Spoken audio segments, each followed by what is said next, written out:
What year were you born? 1927, And the date? 6/28, June the 28th, 1927.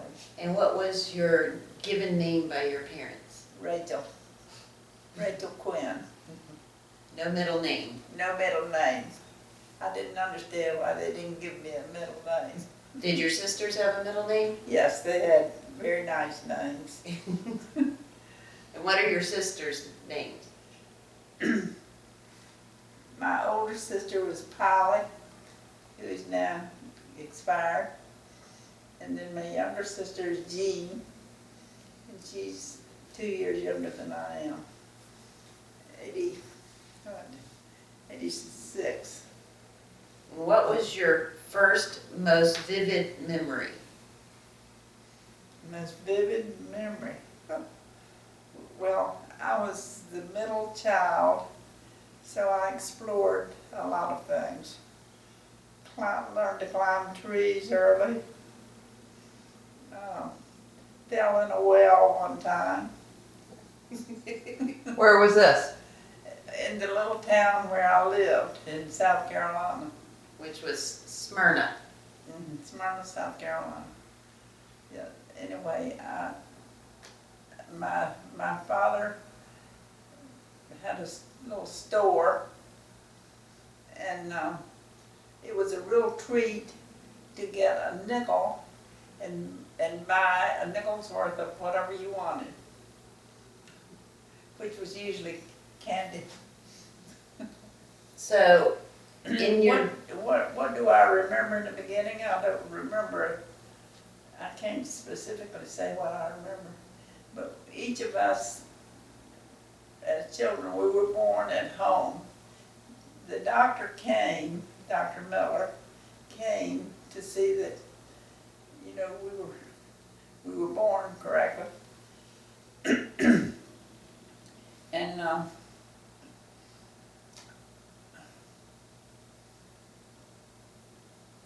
as I said, I lived in a small town, but I always played with whomever, children. There were children of different ethnic groups. Like my best friend as a child was a little black girl, and her name was Magdalene. And she couldn't go to the same school that I went, but we played together and we did different things together, learned to smoke rabbit tobacco together. And then she later, well, at 14, she had a child. And so then she didn't play with me anymore. But later she married this man, and they had 5 children, and they were all college graduates. So I thought that was interesting. She didn't have the opportunity for an education that we did. What were your parents' names? Deborah DeWitt Quinn was my father, and Susan Camilla was my mother. And what was a neat fact about their brothers and sister? Well, each of them was one of 10, and each of them, and they were the youngest of the 2 families. But his brother Oh yeah, married. His brother married my mother's sister, and we lived near each other and stayed with them a lot. Stayed with Aunt Ruth And Uncle Choke. and Uncle Joe. And what was the neat thing Uncle Choke could do? He could wiggle his ears. He carried the mail, and he was a lieutenant in World War I. Anyway, I considered it a good childhood, that we had good opportunities to do things. I had projects when I was young to set to earn money because I wanted to go to college. I had chickens. I cared for a little calf one year, and then he was sold. And of course, that didn't pay for all my tuition, but I did get to go to college. So when you first thought about college, what did you think? Did you always think you wanted to be a nurse?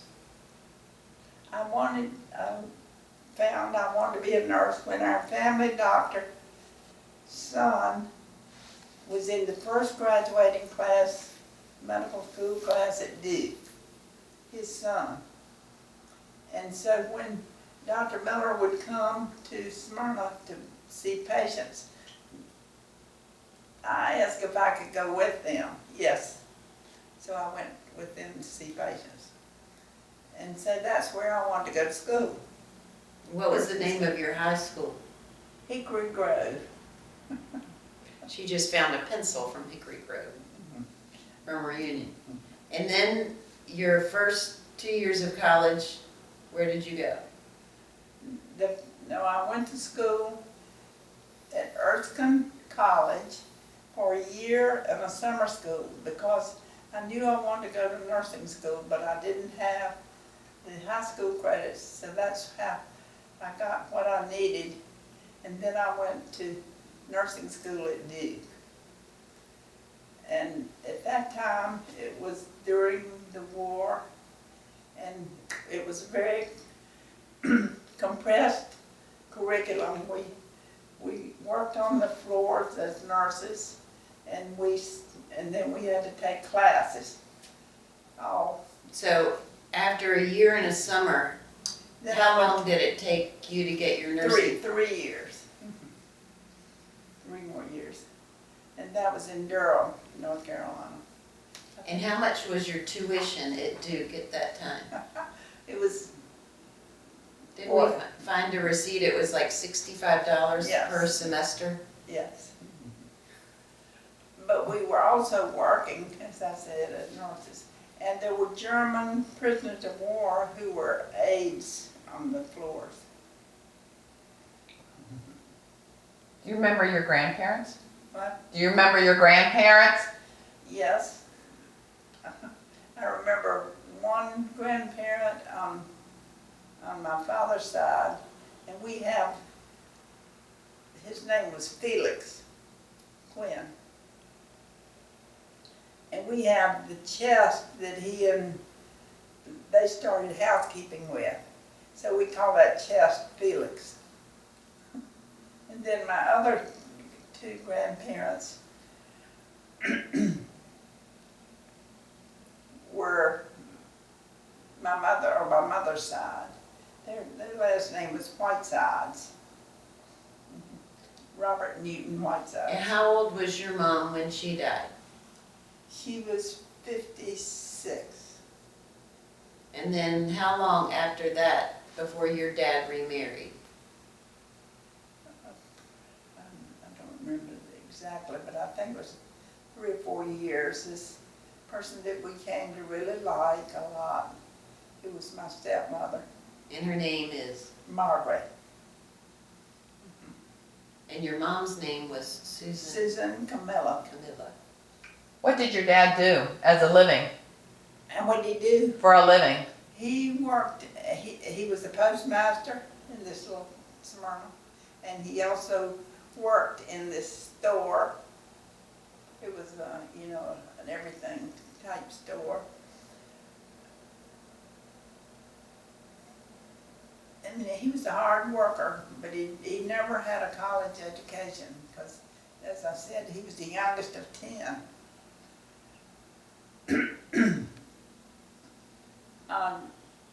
Some of those,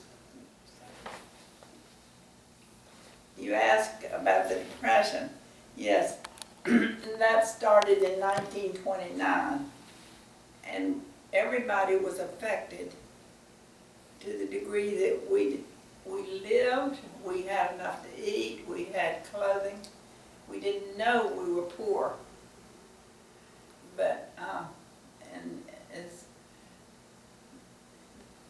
were just people who had no jobs, not much of worldly goods. And we shared things with other people that, vegetables and so forth.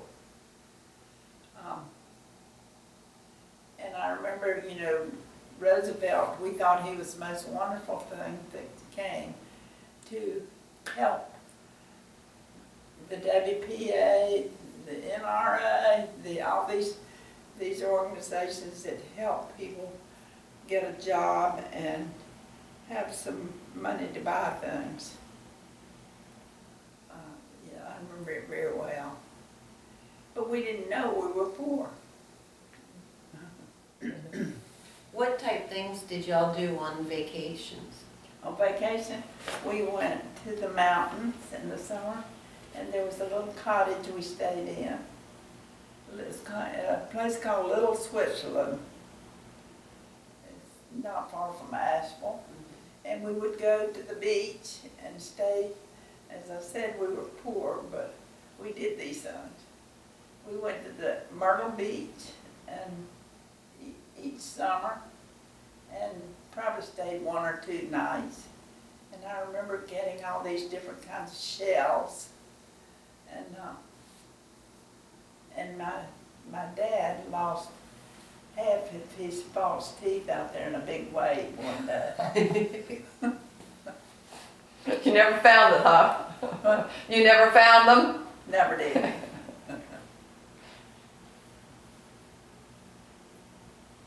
What inventions do you most remember? Well, I would say the automobile. My grandparents had big sedans, and you had to wear a lap robe in those things to keep warm in the winter. But we, as my family, our first car was a 1936 Chevrolet. So, yes, I remember cars. What was your elementary school like? My elementary school was not big, so I think I had 7, there were 7 of us in each class. And I could study books, whatever was available, and so I did. So was it self-paced? We had a teacher, her name, we had a... But did you have multiple grades in one classroom? Yes, we had multiple grades. The first school, we had 7 grades in that school. Then I went to high school, which was only 4 years. And I remember specific teachers, that I liked. And do you remember things like that, James? Yeah. But this is about you. I'm gonna have to leave this. Keep talking about you. We want to hear all your stories. Anyway, I liked school. We did have some books in my home, but not a lot of books. And we had a county librarian who would come once a month, and you could get a book to read. And We did not have television during that time, so we listened to the radio a lot. did you do pretty well in high school? I was,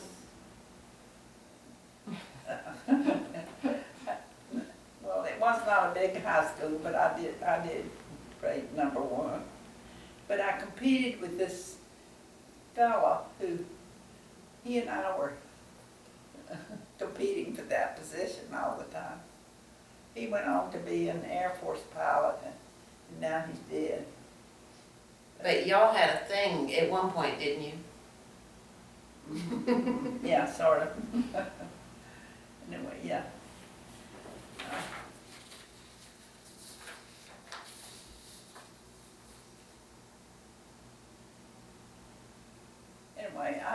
enjoyed high school.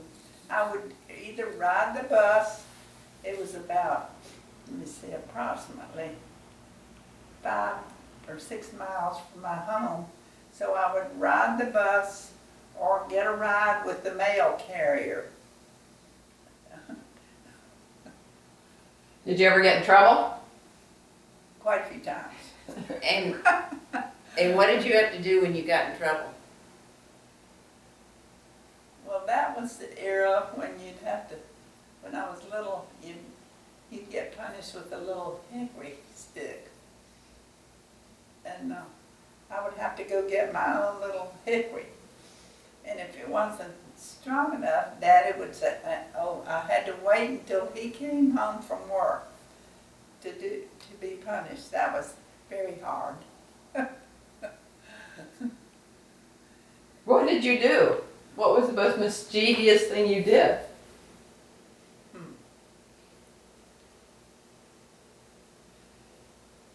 That you can say. The most, I remember chewing tobacco. It was terrible, but I had the little switch for that. That's the era when a lot of men chewed tobacco. Have you ever heard about that? But your sisters, We're good. they wore the little angel hats, Uh-huh. and you made up for it. But You balanced it. I don't know if I balanced it, but I did things they wouldn't do. But I would, as I said, I learned to climb trees, jump plank. You put a board over something, a solid something, put the board over it, and then you'd take turns jumping and see who could make you jump the highest. Of course, you landed on your rear end. And when did you meet Daddy? In nursing school. And he was an engineer in engineering school at Duke. And he had some trouble hearing even when I first knew him. But later, after we got married and started having children, we were married, 5 years before we had our first child. And they learned to lip read what he said. He had a type of hearing loss that could not be corrected with hearing aids. Which was caused by,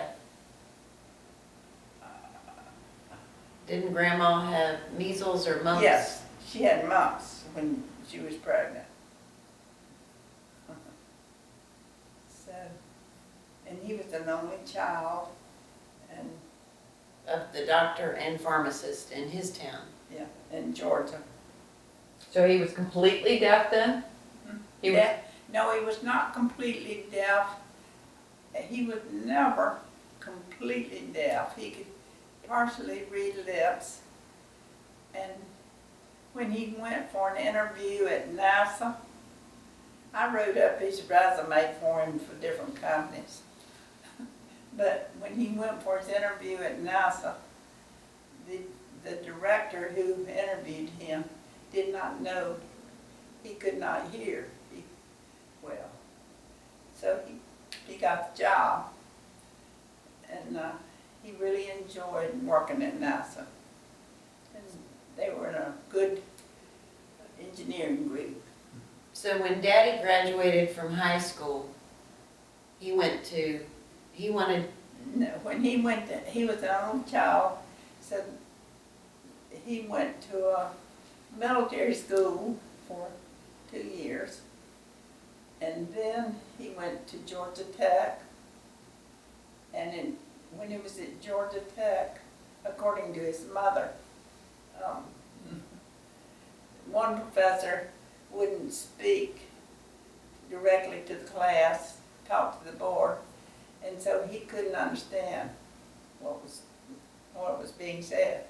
So he didn't do well in that particular class. I don't know which one. That was an engineering class. So his dad said, "I'm not sending you to school there anymore."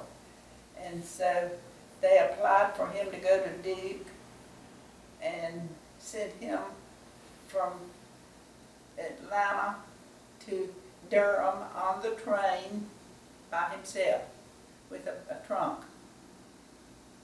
And that's where he got his engineering education. What kind of engineering was it? Mechanical. And then we have 3 engineer children, whatever that means.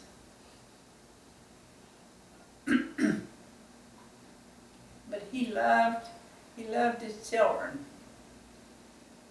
But it was, at times, I'll have to say, it was a kind of a possessive love. He wanted them to do what he wanted them to do. Isn't that right? Yeah. And he wanted you to have dinner on the table at 5 o'clock every day. And where were you at 4:45 every day? Clinton. Well, anyway. Not necessarily 4:45, but a lot of times you would have to, what would you do? I would put a pan on the stove with cinnamon and different spices in it, and boiling, and that was what he smelled when he came in. And then you would, what else would you set out in the house? Like the vacuum cleaner? Oh, I didn't, you're expanding a little bit. I think we had a good, our children have good memories, as far as I know.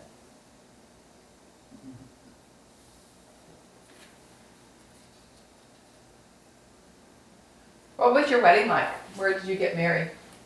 Come And how did in he propose my- to you? In our home church. It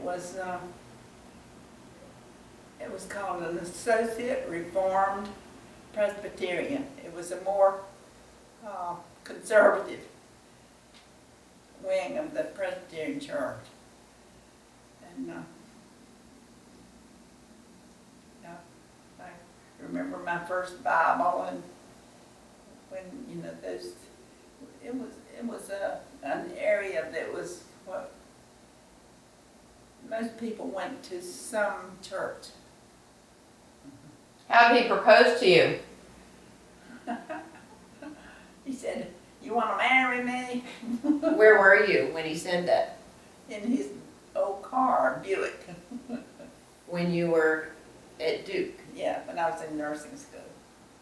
So we were married in 1947, and technically I wasn't supposed to get married while I was still in nursing school, but they allowed it because they needed nurses. And then I graduated in 1948, and we lived together in Durham in a home. Well, he had already graduated. What was he doing after he graduated, but before you graduated? He worked for a company, and he designed the packaging for making charms. It's similar to Lifesavers. Now, that was his first project.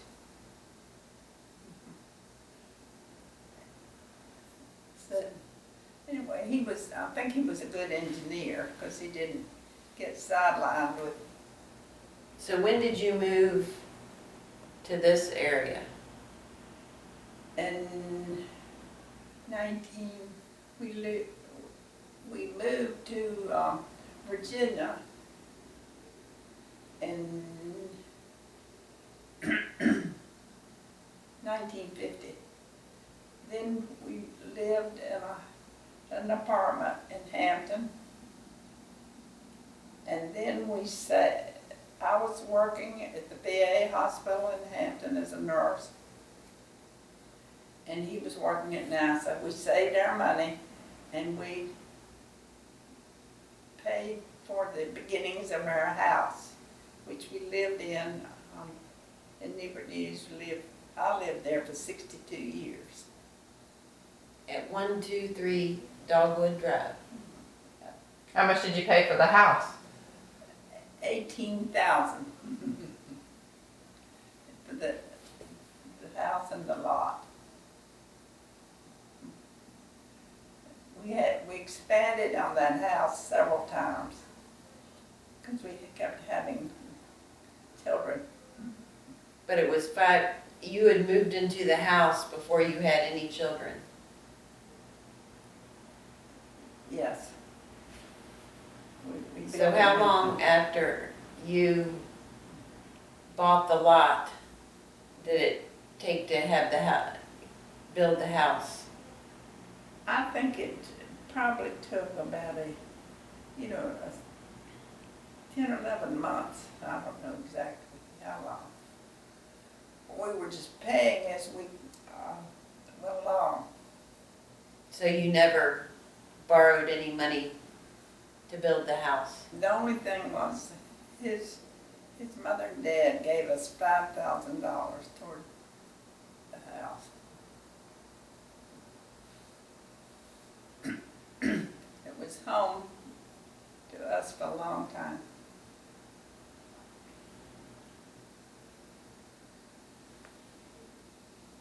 What's your best memory in the home? There's so many memories. The chair that we bought to rock Jimmy in. Jimmy was our first child. I now have in my where I'm staying downstairs. It's a glide rocker, and we bought that to rock him in.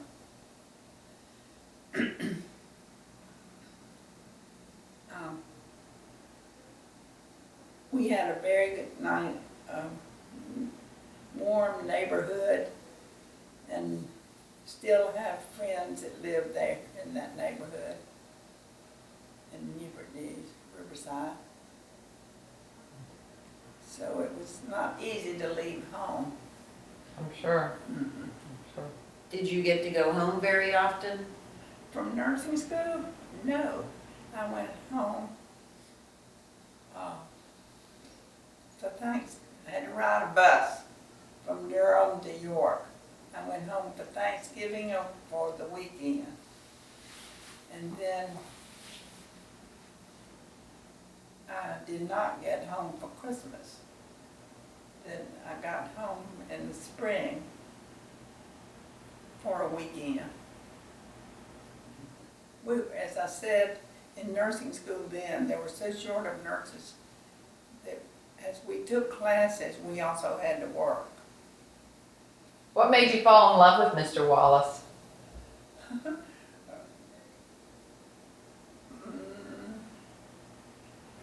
Well, I just thought we cared about each other, and he told me about, his family, his home, and I went down with him to visit one time, see where he lived and so forth.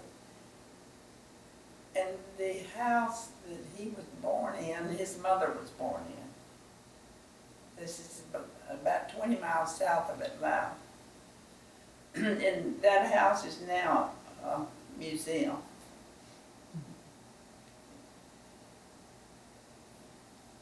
But all these children, when we would go down there twice a year, once at Christmas time and then in the summertime. And there was no planned program for entertaining them, so they did their own thing. The town was built around the rail line that went right through town. So they would put nails on the railroad. What else? Coins? Coins. And And we'd walk down and get candy from the little store. where my dad's father was the doctor and the pharmacist for the town. So we got married in York, South Carolina. So we're at my home. And we had a good marriage. Had our ups and downs, I guess everybody does. And how tall was Grandpa Wallace? Who was the one that was No, like 7 foot? His father, no, Grandma Wallace, his father was 7 feet tall. That was very unusual in that time. Wow. And James, my husband, was 6'7". So we have some tall children. Tall jeans. What? We have tall jeans. Mhm. Did you have any nicknames as a child? Anyway, Nicknames. Boots. Boots. For what reason, I don't know. And what was special about Daddy? And he always had nicknames. We had a nickname for each one of the children. Jimmy was Snake. Bobby was, Bobby was Bobby. he was Captain. Oh, Captain. Whatever. Barbara was, Baby doll. yeah. Elizabeth was, Kit. and what was I? Chuck. Chet. Or Scuttlebutt. Scuttlebutt. I came home from my first time home from college, and he had cut out Scuttlebutt and taped it on my door.